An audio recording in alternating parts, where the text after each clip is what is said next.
Hello, everyone. I'm so happy that you joined me today for our book club. I was completely torn when I found out that Miss Tyson had transitioned into that next phase of life. And, I guess for some reason you just don't ever think that you're going to be without that person. And I had already ordered the book, but it's on, people just started ordering it so much, it came on back order. So I just couldn't wait. And I decided that I would get the Kindle copy, a digital copy. So if you guys are, in the same boat that I was and already uh, purchased a book and it's not at your home, or either you wanted to get it right away, there's a link that's in this description of the video that will lead you to how to get not only a digital copy right away, or you can get an audio copy, an audio book copy right away. And you can read along with us if you like. So what we're going to do is we're going to wait just a couple of moments to see if we have some other people that are going to come in. And then we're going to go ahead and start with the foreword and the introduction. Now, while we're waiting, I'd like to give you some information on Miss Tyson. And I just pulled up a couple of different pieces, and I'll go ahead and read that to you now. Miss Cicely Tyson was born December 19th, 1924, and she was an American actress and fashion model, but she was so much more. She had a career spanning more than 7 decades, and she became known for her portrayal of a strong African-American woman. She received 3 Primetime Emmy Awards, 4 Black Reel Awards, and 1 Screen Actors Guild Award, 1 Tony Award, an Honorary Academy Award, and a Peabody Award. The Screen Actors Guild, I have to imagine, was the one that was most coveted by Miss Tyson, because that is an actual award from your peers. She, of course, appeared in more than several movies. And the ones that I liked most was her portrayal of Miss Jane Pittman. I remember sitting down with my family watching it. And as a matter of fact, the foreword that you're going to hear in a moment, that was written by Viola Davis, had a lot of similarities as when I watched it at the same time that she was watching it. In Miss Tyson's personal life, she had a daughter at the age of 17, and at 18 she married a gentleman named Kenneth Franklin, and she was divorced. She also married, or began dating rather, a jazz trumpeter. I'm sure you all know who Miles Davis is. She had a lot of trouble with that marriage in particular. And although they rekindled their relationship, they had a tumultuous marriage. And Miles Davis, from what I understand, had a very volatile temper, and he was a very unfaithful man. So infidelity played a lot in their marriage.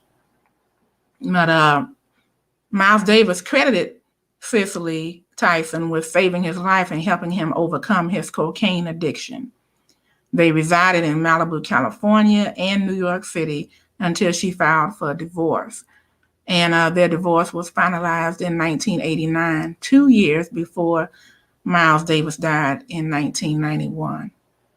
Tyson was the godmother to singer, get this, Lenny Kravitz, having been friends with his mother. His mother is Roxy Roker, as well as to, she was the godmother to Denzel Washington's daughter, Katia, and Tyler Perry's son, Amon. So Tyson was also an honorary member of the Delta Sigma Theta sorority, and she was a vegetarian. And her list, her filmography begins from the year 1956 all the way throughout to the most recent 2020. The one that I really enjoyed her in was in The Help and also Medea's Family Reunion. She had a lot to say, and she also co-starred with one of my favorites, one of my sheroes as well. Can you guys think of who I'm talking about? She was one of the people that was a poet, and she was a poet at the inauguration.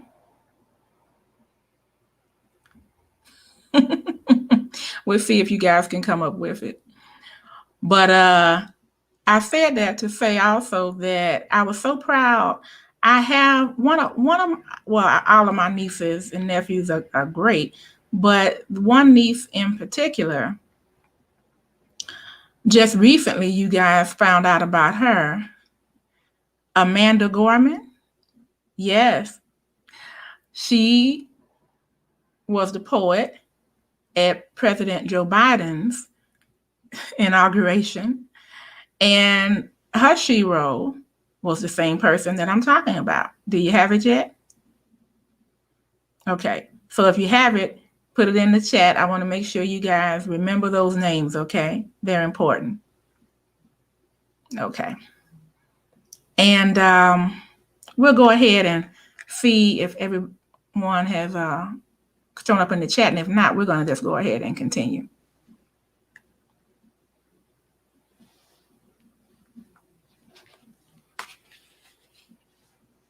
Okay, let's go and start off with the foreword. Oh, if anybody would like to come up and chat in the discussion once the foreword and the introduction is complete, just let me know. Well, I'm not sure if everybody heard it, but my other shero is Maya Angelou. Okay.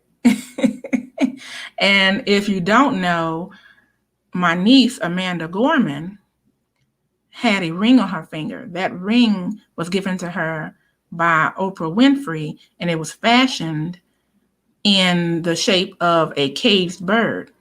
So if you know Maya Angelou's work, then you know that she wrote, "I Know Why the Caged Bird Sings." So that was just something good. Okay, so we're going to go ahead and get started. And let me just move this down a little bit.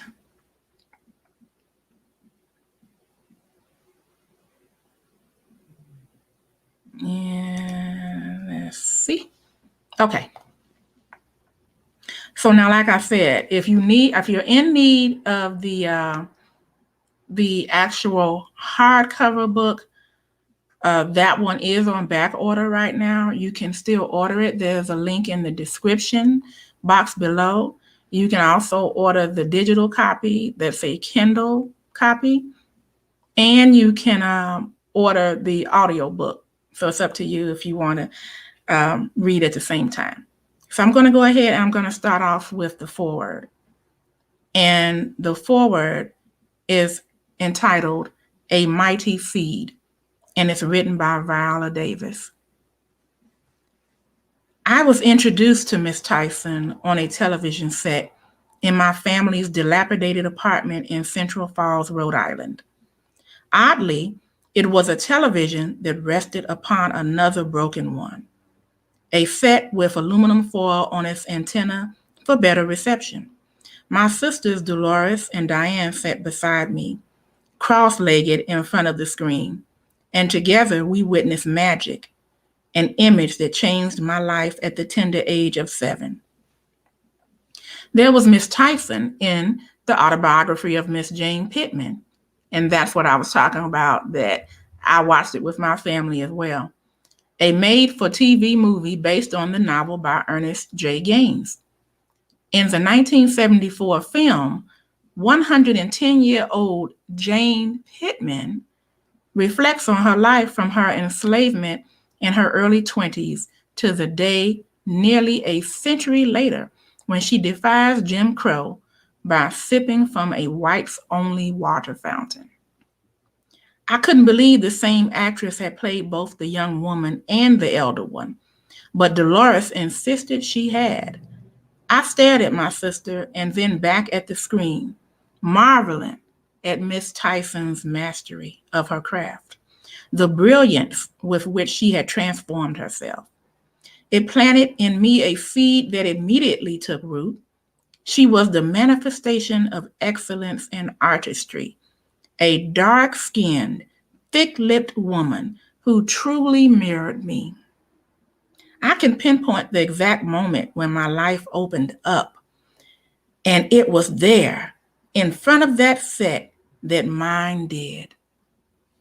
With one mesmerizing performance, with one gorgeously poignant rendering of her character, Miss Tyson gave me permission to dream. I was no stranger to the wonder of dreams. For most of my life, dreams were all my siblings and I had. I was born in 1965 in a one-room sharecropper shack on a plantation in South Carolina. My father was illiterate, and my mother had only an 8th grade education. Desperate to support my siblings and me, my parents moved us north. My father was an equestrian who groomed horses and prepared them for racing, and in Rhode Island he found work. We settled in Central Falls, a mill town, a single square mile in size. Though my father did all he could to piece together a living for us, we still lived in abject poverty, on society's lowest rung. Our deprivation far exceeded the financial. We were the only Black family in a town of white Irish Catholics, a family with no sense of ourselves other than as invisible. There was no foundation of self-love or worth for us, no pathway to any kind of achievement. We settled for a time at 128 Washington Street, or 128 as my sisters and I referred to it. That condemned building represented exactly how the world felt about us. It was the demon that sat on my chest during those years, the devil that still hangs over me as a painful memory of the trauma. Our third-floor rat-infested apartment lacked heat, plumbing, and hot water because the pipes froze during the harsh New England winters. There was a single room with electricity, and from that room, a long cord stretched to connect us to the outside world through that foiled antenna television. It was on that street in 128 that Miss Tyson flickered into my world. In Miss Tyson, I saw a dark-skinned woman with the same fro as my mother, an artist who carried herself with pride and poise. I was more than entertained by the story of Jane Pittman's life. I was mesmerized by Miss Tyson's ability to transport me from my world to hers, to a place where I didn't have to wade through garbage bins in search of food covered in maggots, a place where the demon on my chest disappeared for a time. Even as a child, I knew I wanted more than 128, wanted more than the rat-infested existence we endured. Watching Jane Pittman, I saw my ticket out of poverty and shame.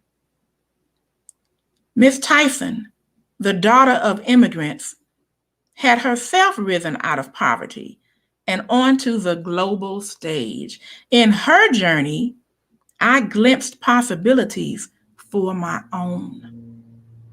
For hours in our bedroom, my sisters and I would try to imitate everything about Miss Tyson.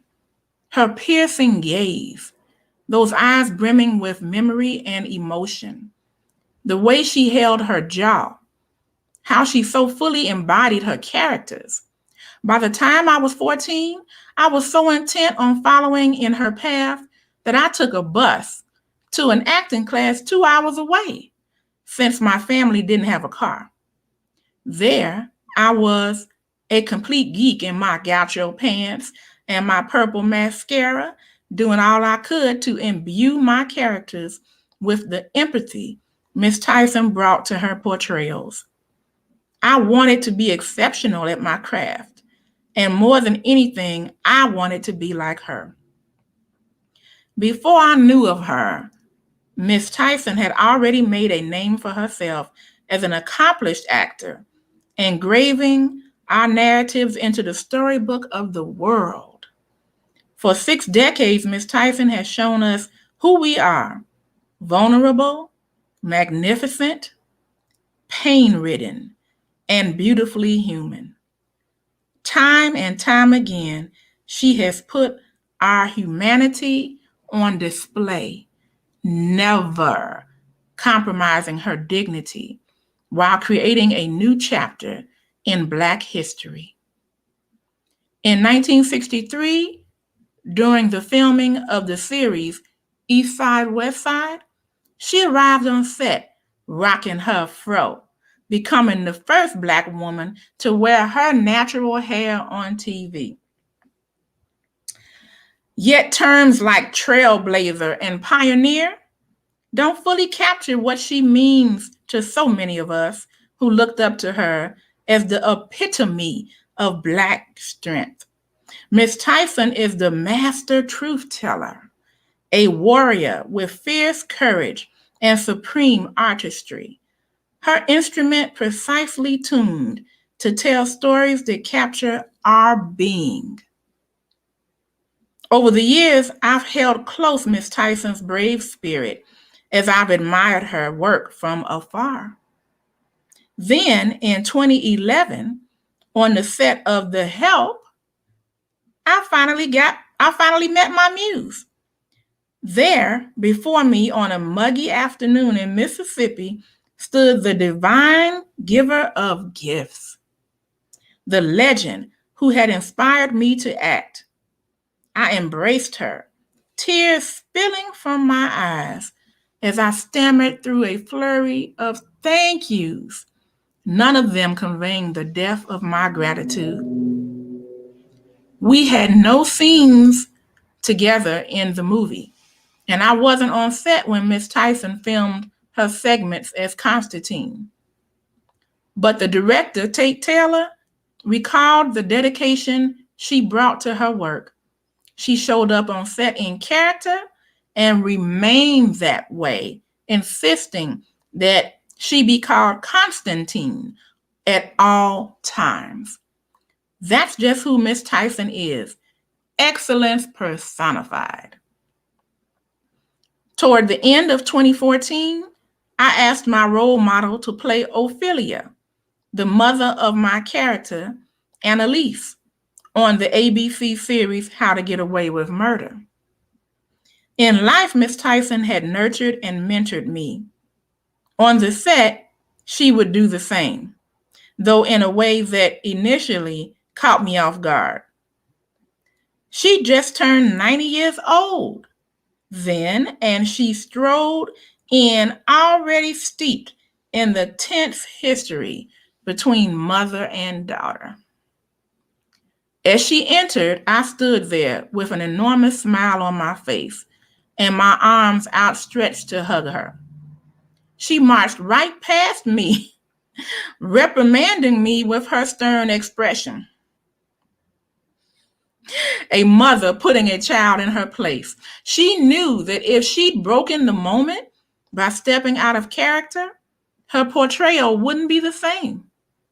Faced with that wall, I laughed and thought, well, maybe I need to get working. During our scenes in Murder, I experienced her ingenuity up close.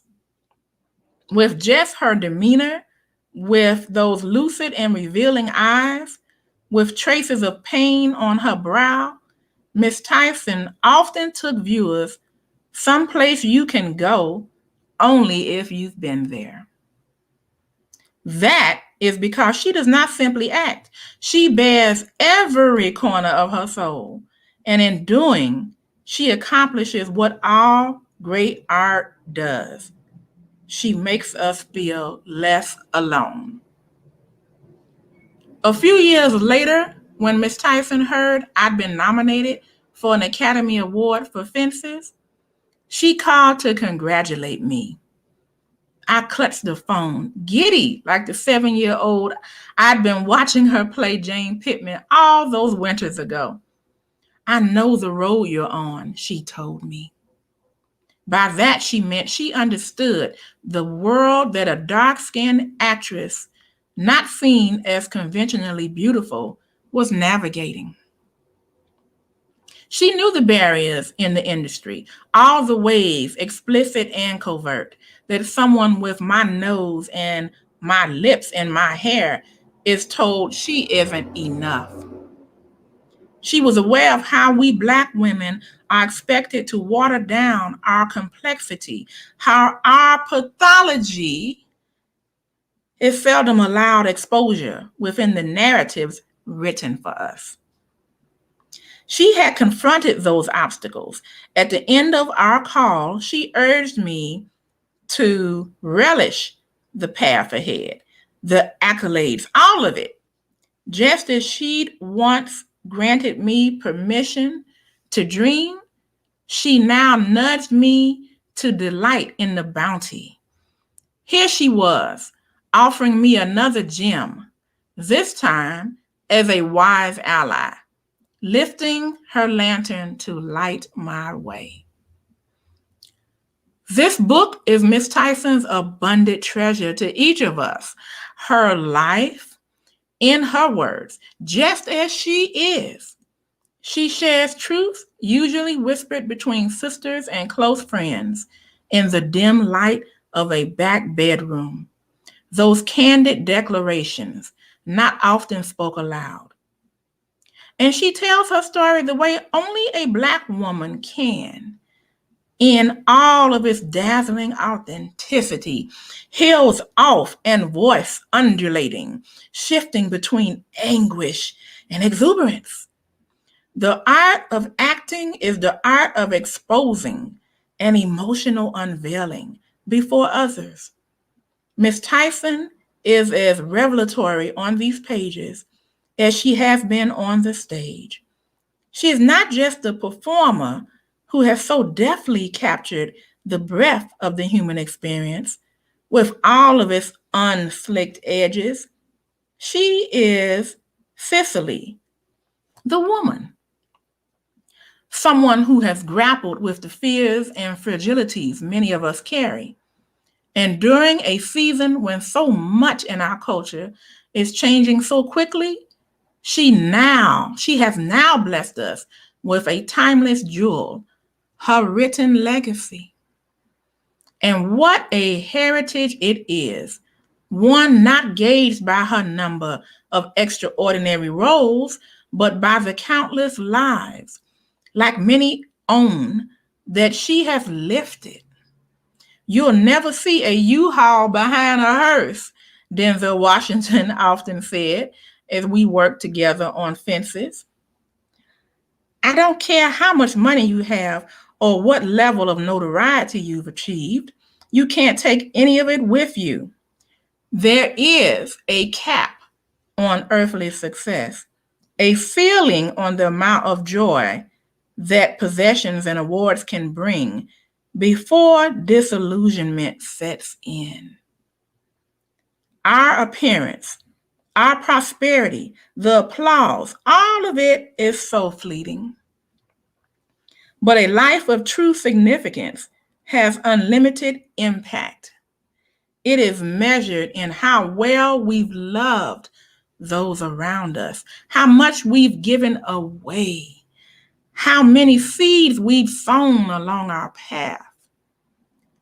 During her 96 years, Miss Tyson has discovered the potent elixir. She has lived a life that is bigger than she is, an existence grounded in purpose and flourishing in service to others. That is her defining masterpiece. That is her enduring gift to us all. This was written by Viola Davis, for those of you that came in a little behind.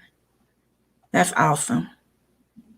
Let me go to the chat and see who all came in and if anybody have anything to say. Okay, great. Hi, Just Vlogging Life. Welcome in. I'm glad you came. Hello, J Luck. Nice to see you. Nice to see you.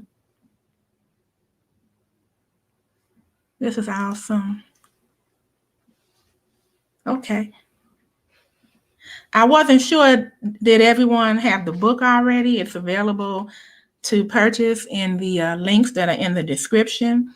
And if anybody wants to come up and discuss the foreword, or if they want to come up and just discuss how they felt about Miss Tyson, then let me know, and I would definitely give you access.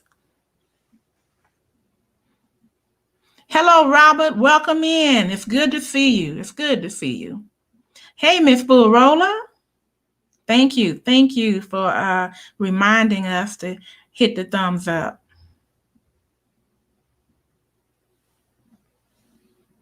Okay, I'm going to go ahead and go into the introduction, unless anyone has any comments that they wanted to make either in the chat or up on the panel.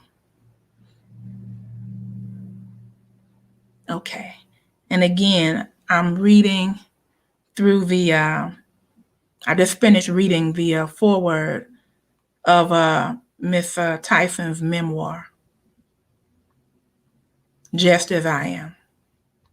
Okay, I'm going to go into the foreword. Just give me one moment to do some housekeeping.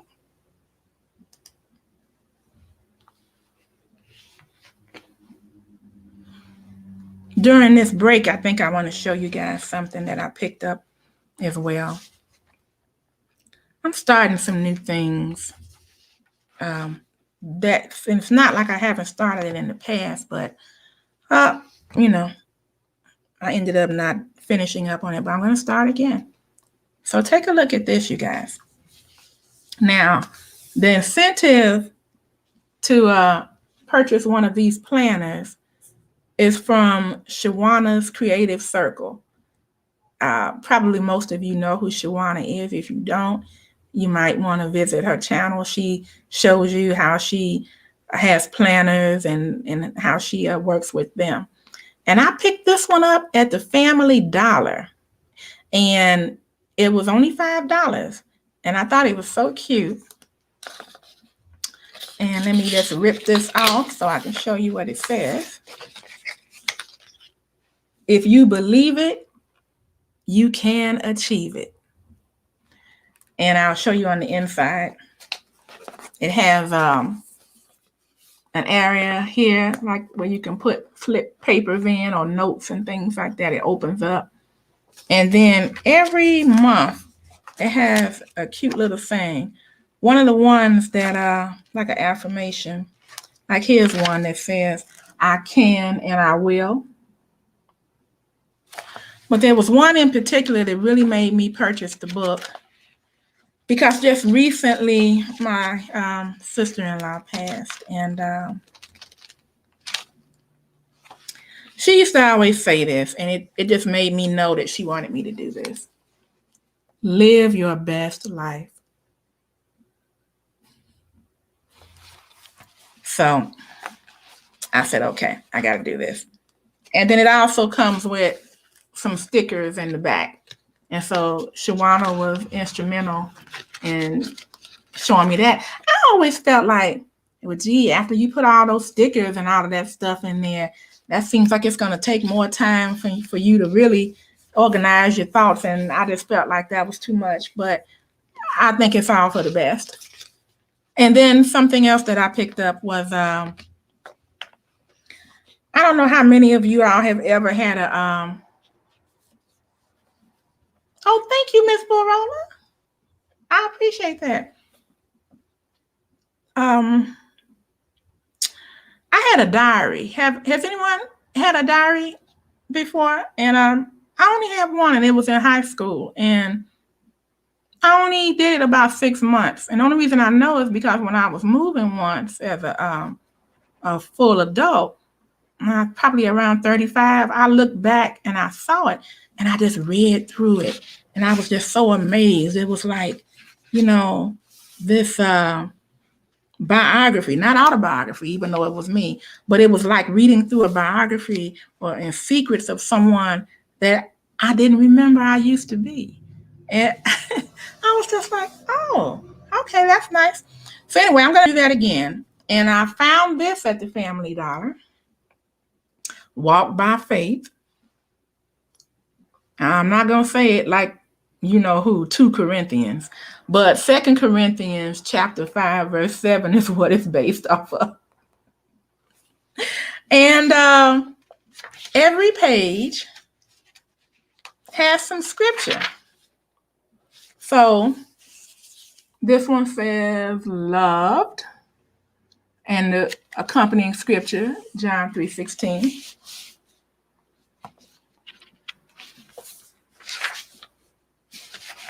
So you get the drift.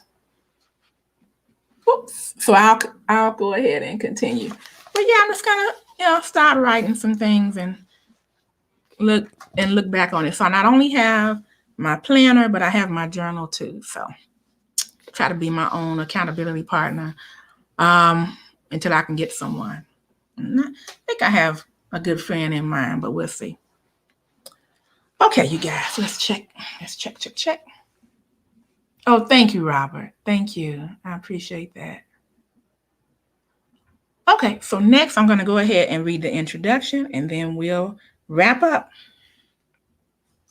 Just one moment.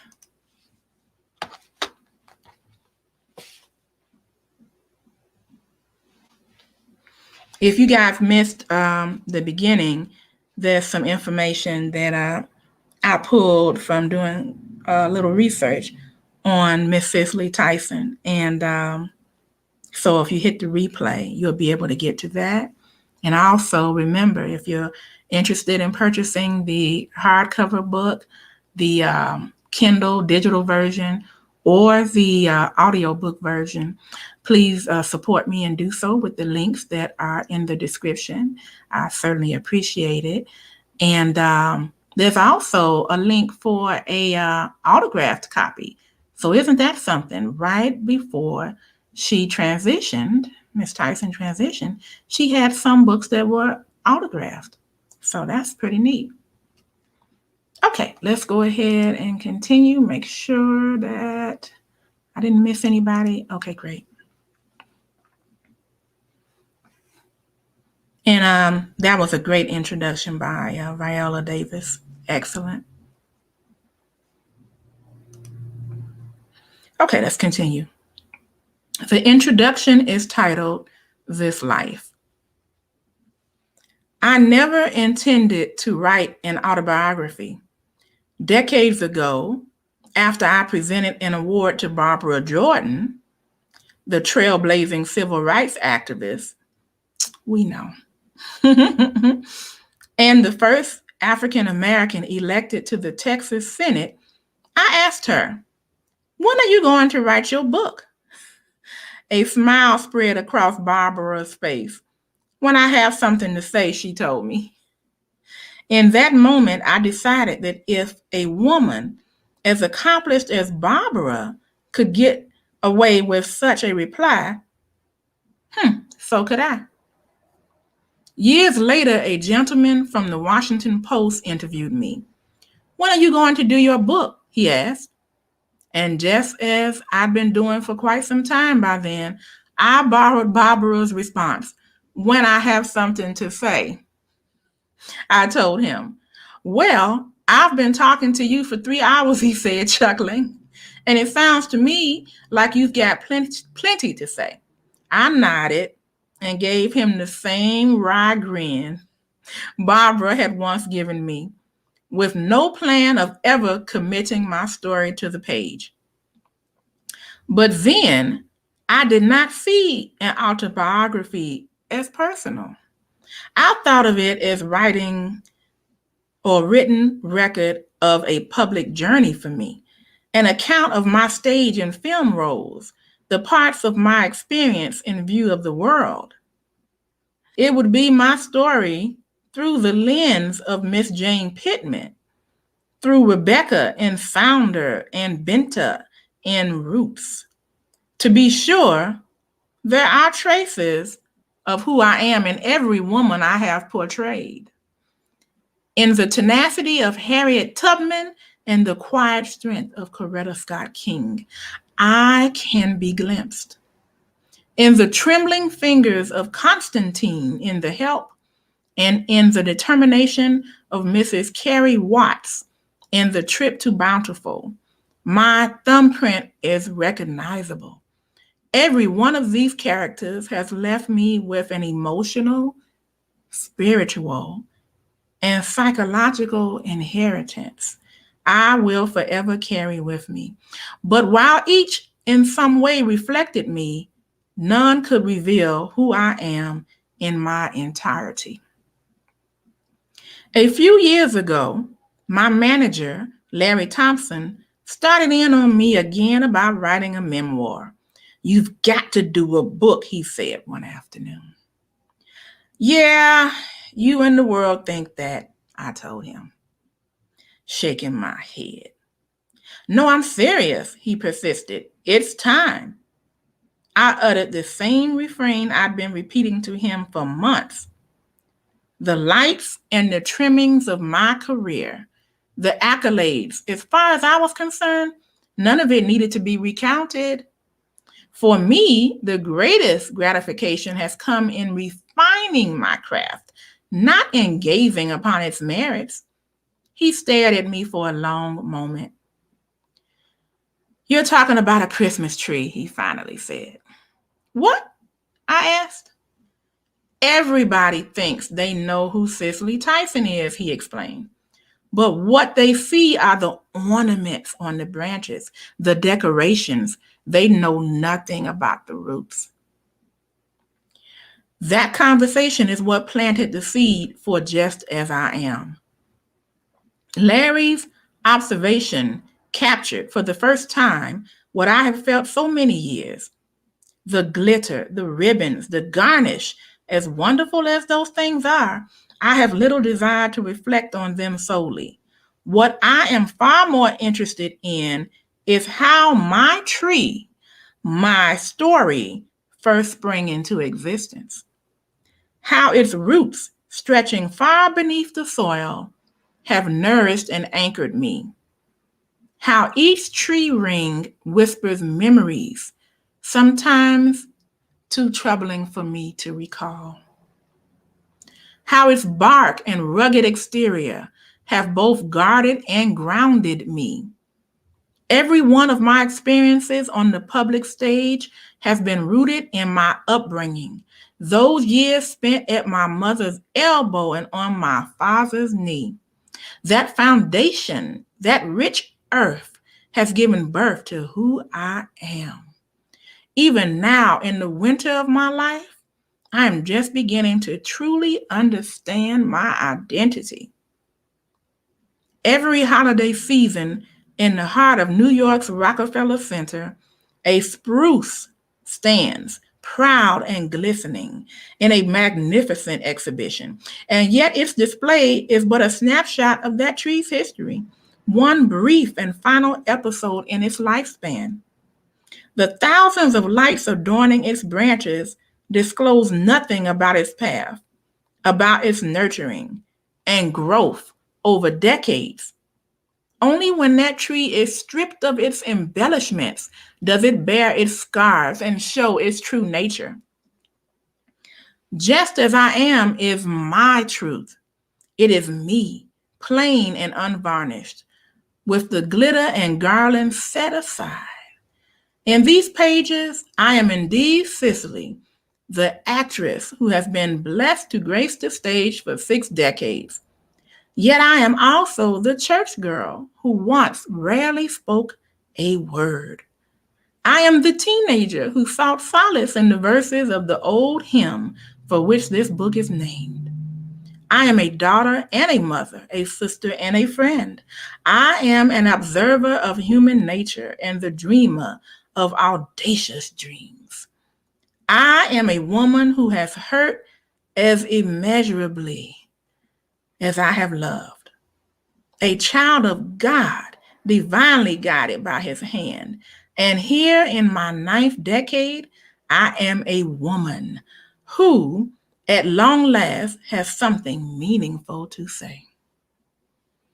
I stand amazed at this tree, this life. I stare up in awe at its branches, raising up toward heaven. I wonder about its origins, how a seed so minuscule could grow into a structure so vast and resilient. I'm still examining its genesis. To examine, to question, to discover, and evolve. That is what it means to be alive. The day we cease to explore is the day we begin to wilt. I share my testimony in these pages, not because I have reached any lasting conclusions, but because I have so much to understand. I am as inquisitive about life now as I was when I was a child. My story will never be finished, nor should it be. For as long as God grants me breath, I will be living and writing my next chapter. And that's the end of the introduction, people. Wow. I don't know about you all, but I kind of want to keep reading without you all. Oh, wow. Let me get to the chat and see what's going on. Thank you, Miss J. Luck. Thank you. So, yeah, you guys, I just knew I had to have that book because she's just powerful to me. Just the word. And, like I said in the beginning, I had ordered the book, and that was before her transition. And who would have imagined? I mean, you know that Miss Tyson was up in age, but I think it really never hits you. You just don't ever want to accept someone that great is leaving. And even though I didn't know her personally, I felt a tremendous loss when I found out that she had passed. Almost the same way as I found when Maya Angelou had passed, because I had always wanted to sit at her feet, kind of like Mary and Martha with Jesus when Jesus was talking. And one of the sisters said, "She's not helping me. Tell her to get up and help." And he said, "No, she's where she needs to be." I always wanted to be there and just act as a sponge to soak up whatever Maya Angelou had to say, as well as Cicely Tyson. And that's why I was really impressed when Tyler Perry decided to put both of them in scenes together in a Tyler Perry Medea's Family Reunion. So if you haven't seen that, then by all means, go and check that movie out. Okay, let's check the chat.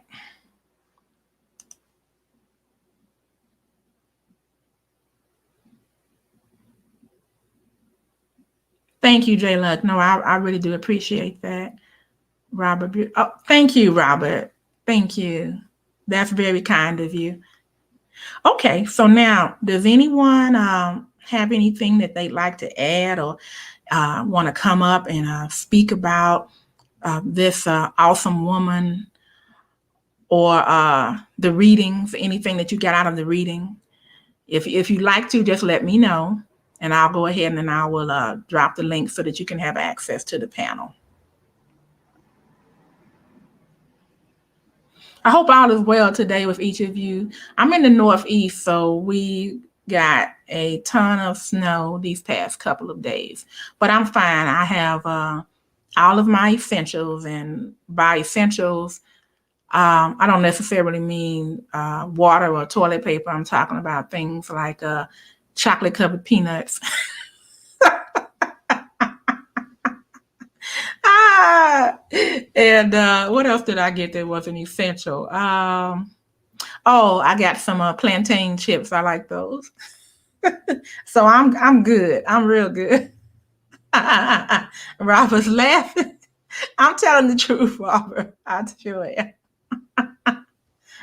Okay.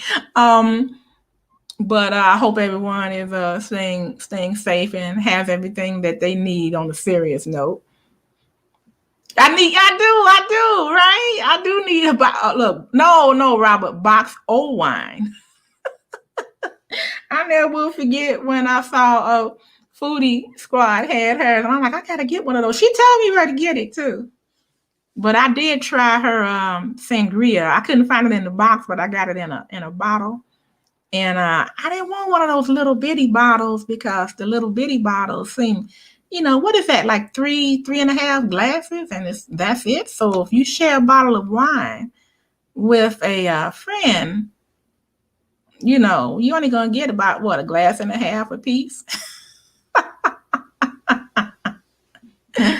No, but as a matter of fact, I was supposed to bring mine upstairs to do the reading, and I didn't. So, oh well, I can always get it the next time. All right, you guys. So I'm gonna go ahead and everybody needs their own their own bottle, right? BYOB. Thank you all for coming, and I want to ask you to please share this out, and if you haven't already, give it the thumbs up. I would appreciate it. And what else can you do? Well, you guys are probably already subscribed, and I want to thank you for staying subscribed with me and hanging with me. That's awesome. But sharing it out and liking it is just perfect. And I will see you all for the next installation. And the next installation will be part of part one. And I haven't decided whether I was going to do the first and second chapter or just the first.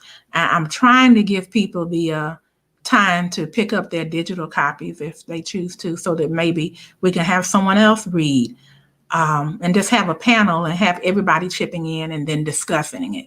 So if that sounds of interest to you, I'd love to have you. That would be awesome. I would always, I like book clubs.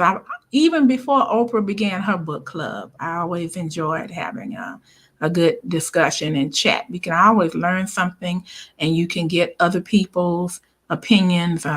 One thing I remember in school was that I never will forget it. I was in elementary school. I think it was about maybe 6th or 7th grade. And we were reading from a literature book. And in this particular case, it was some type of poetry. And my instructor asked me what I thought about it, what I thought the meaning was behind it. And I told her, and then she said, no, that's incorrect. And I'm looking at her like, how are you going to tell me that's incorrect? And you asked me an open-ended question. It wasn't a yes or no. For example, was this about death? Was this about life?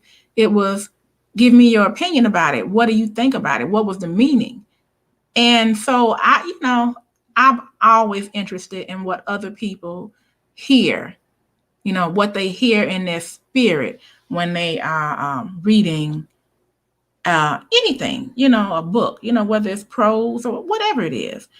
And I think that was a shame that she did that, because she probably dampened the spirits of my fellow students who wasn't as strong-willed as I was, because when she turned around, I just did like this, whatever,